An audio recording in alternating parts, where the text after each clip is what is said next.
अस्सलाम वालेकुम friends. Drama serial नमक हराम बहुत ही इंटरेस्टिंग होता जा रहा है। इसकी हर किस्त में हमें नित नए ट्विस्ट एंड टर्न्स देखने को मिल रहे हैं और अब मुरीद का किरदार भी खुलकर सामने आ रहा है और मुरीद के दिल में अमीन कुरैशी के लिए छुपी हुई नफ़रत की वजह भी अब समझ में आ रही है कि किस तरह एक कमज़ोर लम्हे का शिकार होकर अमीन कुरैशी ने मुरीद को ना सिर्फ यतीम बना दिया बल्कि इसकी ज़िंदगी का रुख ही बदल दिया। और अब जब मुरीद ने अमीन कुरैशी से बदला लेने के लिए इसकी दुखती रग पे हाथ रखकर इसकी इज्जत के ताबूत में पहली कील ठोंक दी तो अमीन कुरैशी से ये ज़िल्लत बर्दाश्त नहीं हो रही और वो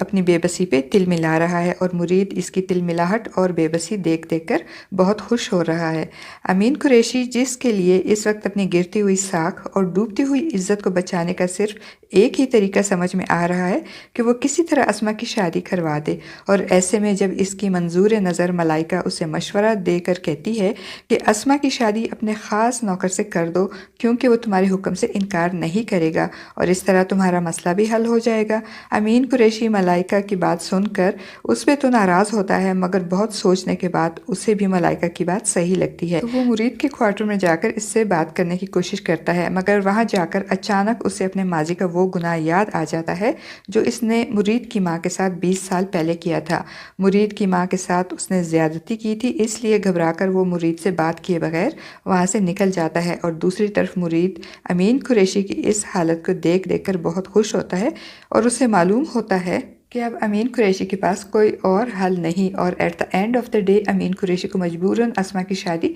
मुरीद से करवानी ही पड़ेगी। और अमीन कुरैशी जो वाकई अस्मा की शादी करवाने के लिए बहुत परेशान होता है और अब मुरीद से बात करने में हिचकिचाहट का शिकार होकर वो परेशान होता है और फिर अपने एक दोस्त के पास जाकर उसे कहेगा कि बड़ी हिम्मत के बाद ख़ुद को जोड़ कर तुमसे बात कर रहा हूँ, जवाब देने से पहले सोचना ज़रूर, मुझे बिखरने में ज़्यादा वक्त नहीं लगेगा, इसलिए सोच समझ कर जवाब देना। और फिर वो अपनी बेटी की शादी के लिए इससे बात करेगा तो इसका दोस्त अमीन कुरैशी की बात सुनकर शादी से साफ इनकार कर देगा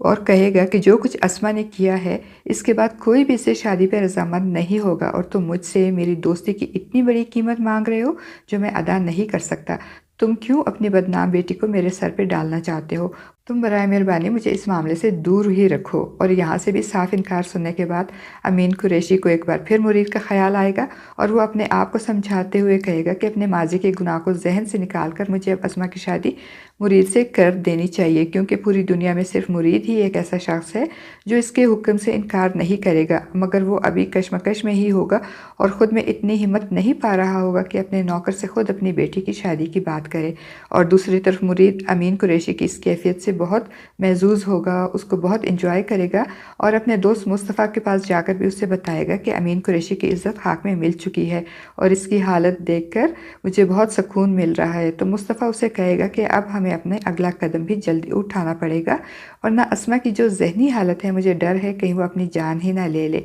और तुम्हारी कामयाबी के लिए अस्मा का ज़िंदा रहना बहुत ज़रूरी है। मुस्तफ़ा की बात सुनकर मुरीद तड़प कर कहेगा कि नहीं, ऐसा नहीं हो सकता। और फिर मुरीद बार बार अमीन कुरैशी के सामने आकर अपनी वफ़ादारी का सबूत देते हुए कहेगा कि मैं माफ़ी चाहता हूँ साहब, मैंने बहुत कोशिश की मगर मैं किसी नतीजे पर नहीं पहुंच सका कि छोटी बेगम साहिबा को घर से निकालने में किसका हाथ था। तो अमीन कुरैशी कहेगा कि तुम्हें माफ़ी मांगने की ज़रूरत नहीं, इसमें तुम्हारा कोई कसूर नहीं, मेरी इज़्ज़त को खाक में मिलाने वाली मेरी अपनी ही बेटी है। क्योंकि अमीन कुरैशी को ये यकीन होता है कि इस मामले में मुरीद का कसूर नहीं, वो मुरीद को उसके नमक हलाल नौकर होने की वजह से ये सोच भी नहीं सकता कि ये सब किया धरा मुरीद का ही है। इसलिए तो वो अस्मा को मोरद इल्ज़ाम ठहराकर अब मुरीद से अस्मा की शादी करवा के अपनी बची कुची इज़्ज़त को बचाने की फ़िक्र में होता है।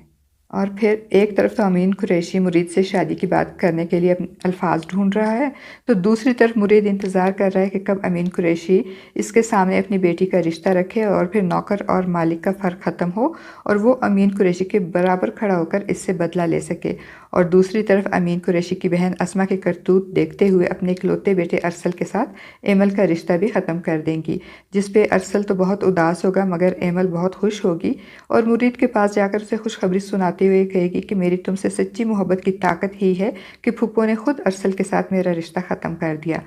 मगर फ्रेंड्स, आप इमेजिन करें कि उस वक्त एमल की क्या हालत होगी जब उसे अस्मा के साथ मुरीद की शादी का पता चलेगा। तब वो बहुत रोएगी, तड़पेगी, गिड़गिड़ाएगी मगर कुछ नहीं कर सकेगी और एमल के तड़पने और रोने से मुरीद को मज़ीद खुशी मिलेगी क्योंकि वो तो चाहता ही यही है कि अमीन कुरैशी के ख़ानदान के एक एक फ़र्द को इसी तरह तड़पाए और रुलाए जिस तरह अमीन कुरैशी की वजह से इसकी माँ ने रोते तड़पते अपनी जान दी थी। फ्रेंड्स, आपको क्या लगता है, क्या मुरीद अपनी माँ का इंतकाम लेने में कामयाब हो जाएगा? अपनी राय का इज़हार कमेंट बॉक्स में ज़रूर कीजिएगा।